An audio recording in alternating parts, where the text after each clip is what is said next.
একটি দেশের সশস্ত্র বাহিনী দেশ এবং জনগণের সাহস এবং গৌরবের প্রতীক।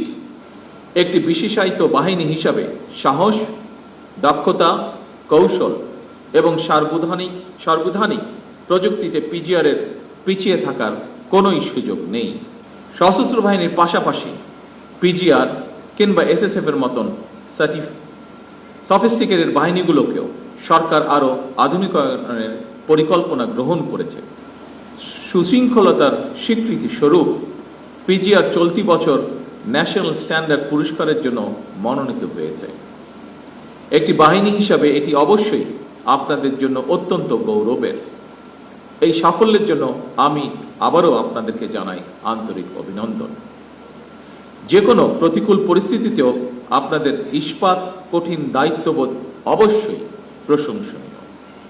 আমি জানি বাংলাদেশ সেনাবাহিনী হতে বিশেষভাবে নির্বাচিত এবং প্রশিক্ষিত সদস্যগণই এই রেজিমেন্টের দায়িত্ব পালনের জন্য যথানিয়মে নির্বাচিত হয়ে থাকেন।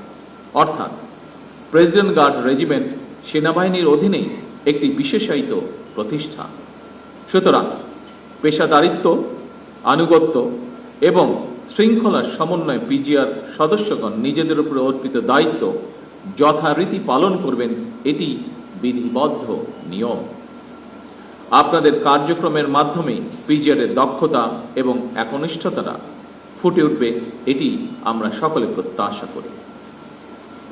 পিজিআর সদস্যগণ, আপনারা যেহেতু সবাই সেনাবাহিনীর বিভিন্ন পর্যায়ের কর্মকর্তা এবং সদস্য, ফলে আপনারাও সবাই বিশেষভাবে প্রশিক্ষিত, যা আপনাদের এই রেজিমেন্টকে আরো দক্ষ, আত্মবিশ্বাসী এবং গৌরবান্বিত করেছে বলে আমি দৃঢ়ভাবে বিশ্বাস করি। একটি দেশের সশস্ত্র বাহিনী দেশ এবং জনগণের সাহস এবং গৌরবের প্রতীক। 1971 সালের মহান মুক্তিযুদ্ধে সশস্ত্র বাহিনীর সাহসী ভূমিকা সেনাবাহিনীকে বাংলাদেশের গৌরবময় ইতিহাসের সঙ্গে অবিচ্ছিন্ন এবং অঙ্গাঙ্গিভাবে জড়িয়ে ফেলেছে।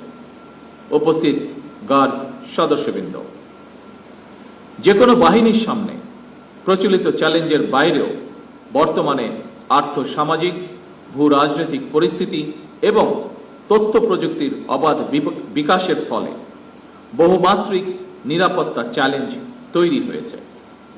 সাইবার যুদ্ধ, ইলেকট্রনিক ওয়ারফেয়ার, ড্রোন যুদ্ধ কিংবা তথ্য যুদ্ধ, এইসব নতুন নতুন ক্ষেত্রগুলো কোনোভাবেই উপেক্ষা করার সুযোগ নেই। এইসব বহুমাত্রিক চ্যালেঞ্জ মোকাবেলায় শুধুমাত্র পিজিআরই নয়, প্রতিটি বাহিনীকেই আধুনিক এবং সময়োপযোগী প্রশিক্ষণের মাধ্যমে নিজেদেরকে সার্বক্ষণিক প্রস্তুত রাখা অত্যন্ত জরুরি। একটি বিশেষায়িত বাহিনী হিসাবে সাহস, দক্ষতা, কৌশল এবং সার্বধানিক প্রযুক্তিতে পিজিআরের পিছিয়ে থাকার কোনোই সুযোগ নেই। সশস্ত্র বাহিনীর পাশাপাশি পিজিআর কিংবা এসএসএফ এর মতন সফিস্টিকেটেড বাহিনীগুলোকেও সরকার আরও আধুনিকায়নের পরিকল্পনা গ্রহণ করেছে। এই বিষয়ে যথানিয়মে পদক্ষেপও গ্রহণ করা হচ্ছে।